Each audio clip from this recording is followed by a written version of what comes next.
हमारी संस्कृति, हमारे संस्कार सदा रहें हमारे साथ। सब्सक्राइब करें तिलक। दुर्भाग्य से शकुनी की चाल इस बार ऐसी ठीक पड़ी है कि पांडव इस समय अपनी चिता की ओर स्वयं ही चले जा रहे हैं।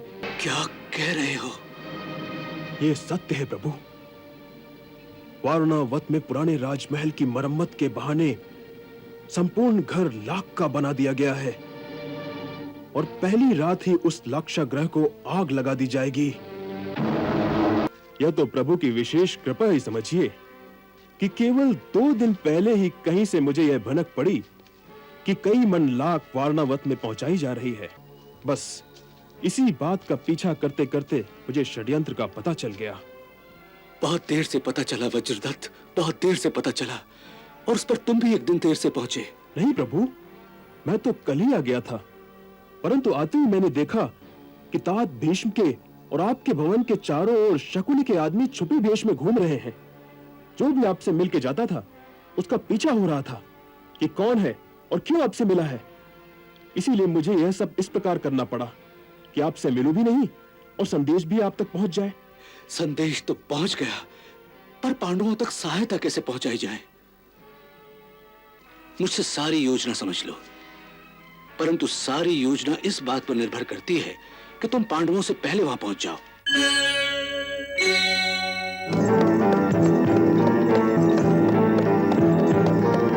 मेरा बड़ा ही मन था वारणावत जाने का।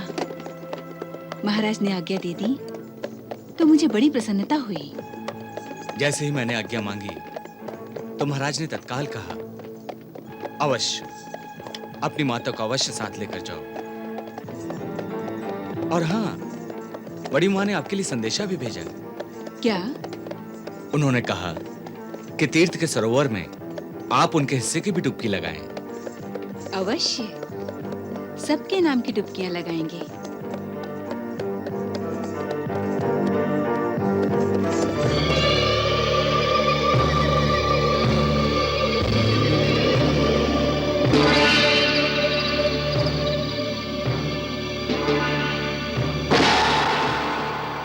मूकं करोति वाचालं पंगुं लंघयते गिरिं यत्कृपातमहं वन्दे परमानंद माधवम्।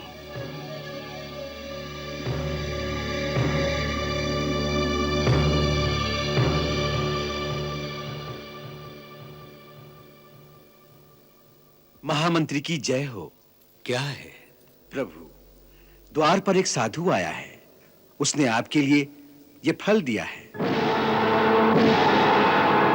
कहता है चामुंडा देवी के मंदिर से ये प्रसाद आपके लिए लाया है।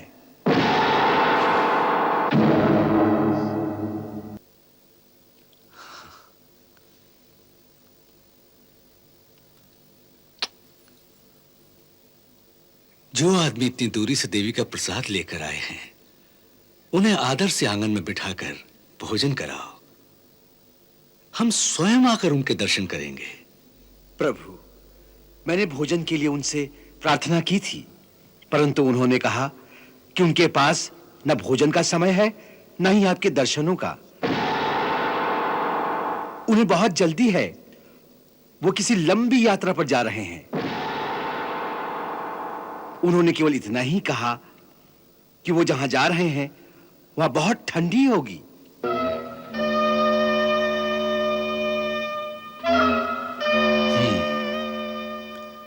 तोश खाने से गर्म चादर लाकर उन्हें भेंट करो और हमारी ओर से शुभकामनाओं का संदेश ले जाकर कहो, आपकी यात्रा सफल हो। जो आज्ञा।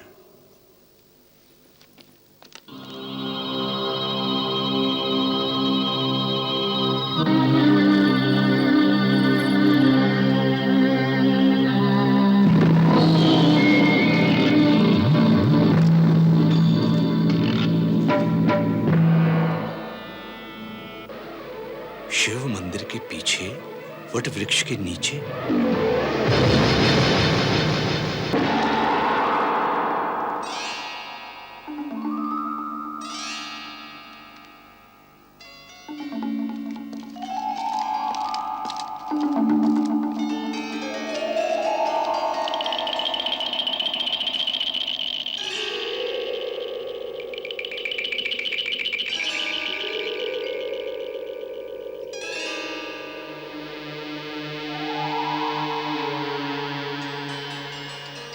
महामंत्री के श्री चरणों में सेवक का प्रणाम। क्या बात है वज्रदत्त, ऐसी क्या भीषण समस्या आन पड़ी कि तुम्हें इस भेष में आना पड़ा? क्षमा करें प्रभु, परंतु बात ही ऐसी है। समस्या नहीं, संकट आ पड़ा है प्रभु, महान संकट आ पड़ा है। संकट? हाँ, और इस बार षड्यंत्र इतना गहरा है कि मुझे डर है कि इस समय वे लोग आपकी प्रत्येक गतिविधि पर भी नजर रखे होंगे। इसीलिए मैं आपसे मिलने आपके भवन में अंदर नहीं आया। परंतु वो षड्यंत्र क्या है? पांचों पांडवों की एक साथ हत्या।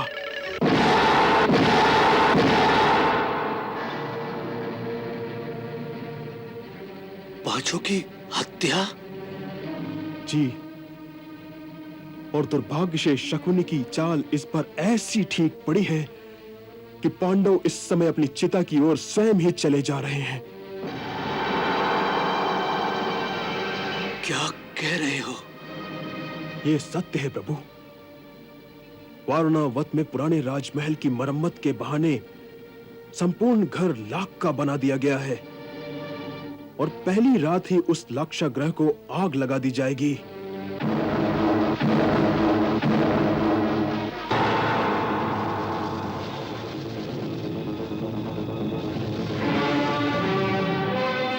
शकुनी जानता है कि एक ऐसा विशाल और मजबूत जाल आपने अपने गुप्तचरों का चारों ओर फैला रखा है जिसका छेदन वो आज तक नहीं कर सका, और इसलिए वो केवल आपसे ही डरता है। और इसलिए आज जबकि वह अपने जीवन की सबसे बड़ी चाल चल रहा है, उसकी पूरी कोशिश थी उस चाल की भनक भी आप तक न पहुंच सके, और वह तो इसमें सफल हो ही गया था। यह तो प्रभु की विशेष कृपा ही समझिए कि केवल 2 दिन पहले ही कहीं से मुझे यह भनक पड़ी कि कई मन लाख वारणावत में पहुंचाई जा रही है। बस इसी बात का पीछा करते करते मुझे षड्यंत्र का पता चल गया।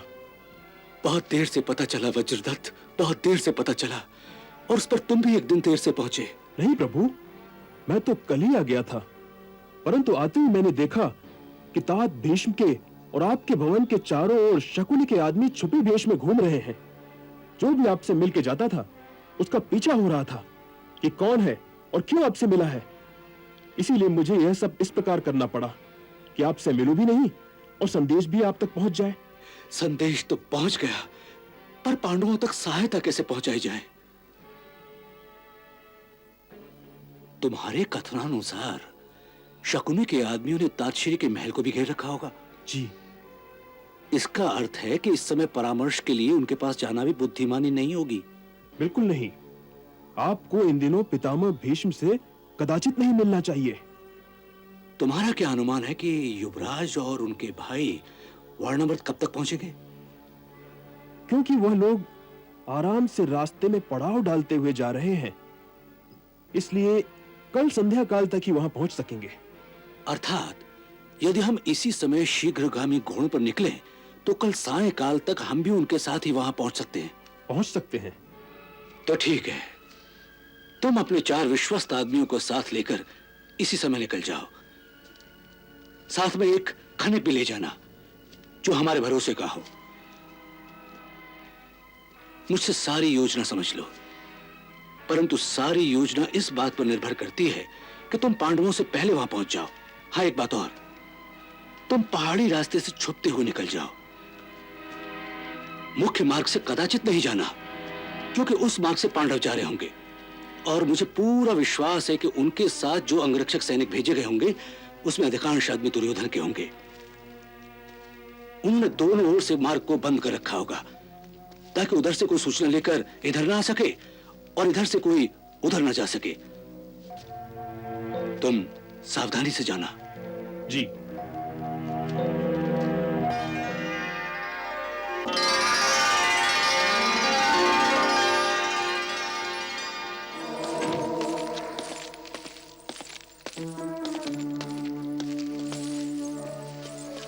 क्या सोच रहे हो अर्जुन? मैं सोच रहा हूं भैया कि हम सबका इस प्रकार इकट्ठे वारणावत जाना कहां तक उचित है। मैं समझा नहीं। हम सब तो स्वयं ही बड़े भैया के साथ जाना चाहते थे। हाँ, आप ठीक कहते हैं कि वैसे तो हम स्वयं वारणावत जाना चाहते थे, परंतु परंतु क्या? परंतु ये कि हम कहते और वो आज्ञा देते तो बात और थी। किंतु हुआ ये है कि ये प्रस्ताव स्वयं उन्हीं की ओर से आया है कि हम पांचों भाई एक साथ वारणावत जाएं। इसमें सोचने की क्या बात है? सोचने की बात है भैया कि हम पांचों को राजधानी से एक साथ बाहर निकालने में कहीं किसी की कोई गुप्त योजना तो नहीं? इसमें क्या गुप्त योजना हो सकती है? कुछ भी हो सकती है। जब हम पांचों राजधानी से बाहर होंगे तो राजधानी के अंदर कोई भी षड्यंत्र रचा जा सकता है। षड्यंत्र? हाँ, षड्यंत्र। देखो, माताजी भले ही महाराज की कितनी भी प्रशंसा करें कि वो बड़े उदार हैं, बड़े भैया को युवराज बनाकर उन्होंने ऐसा कार्य किया है जिसकी प्रशंसा की जानी चाहिए, परंतु मैं ऐसा नहीं मानता कि उन्होंने बड़ी उदारता से यह कार्य किया है। वो तो पितामह भीष्म और गुरु द्रोण का इतना दबाव था कि उन्हें यह घोषणा करनी पड़ी। अन्यथा ये तो सब जानते हैं कि अपने पुत्रों के लिए उनके मन में इतना मोह है कि उनके लिए वो कुछ भी उचित अनुचित कार्य कर सकते हैं। इसीलिए सोचता हूं कि ये जो स्वयं उन्होंने कहा है कि पांचों भाई एक साथ जाओ, तो इसके पीछे कहीं शकुनी, दुर्योधन अथवा कर्ण का हाथ ना हो। क्या यह नहीं हो सकता कि उन्होंने महाराज को बहका दिया हो कि वारणावत की जनता पांचों पांडवों के दर्शन करना चाहती है, इसलिए इन पांचों को वहां भेज दो? मान लिया कि धोखा हो सकता है, परंतु इससे उन्हें क्या लाभ?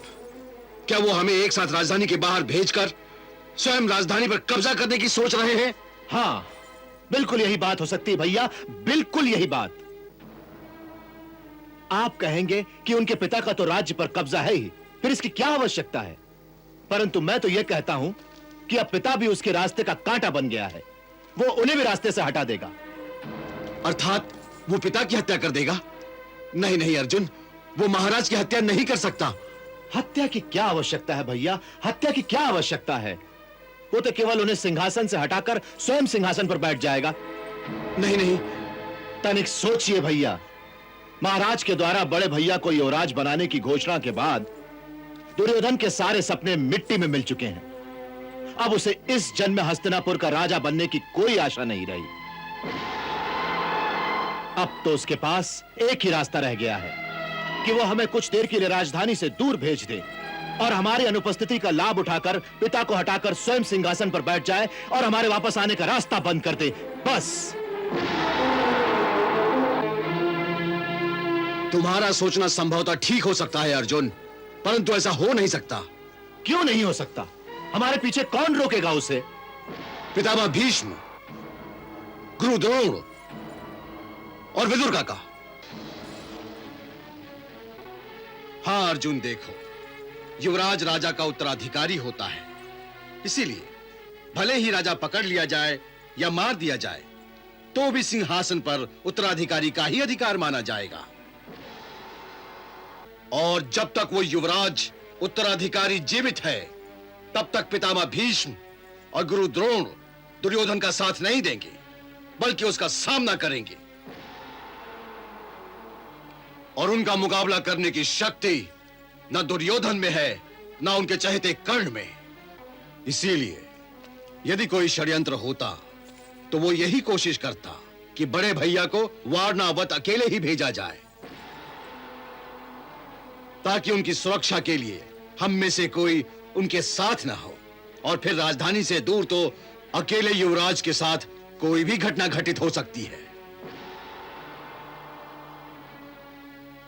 इसीलिए जब तक युवराज जीवित है तब तक अपने पिता को मारकर भी दुर्योधन राज्य नहीं पा सकता। जब तक युवराज जीवित है। यह कहकर भैया आपने मेरी आंखें खोल दी हैं कि अब हमें युवराज के जीवन की प्रति क्षण चिंता करनी चाहिए। इसीलिए आज हमें यह प्रण लेना चाहिए कि हम कभी भी कहीं भी बड़े भैया को अकेला नहीं जाने देंगे। उनकी सुरक्षा का भार आज से हम दोनों पर होगा। अवश्य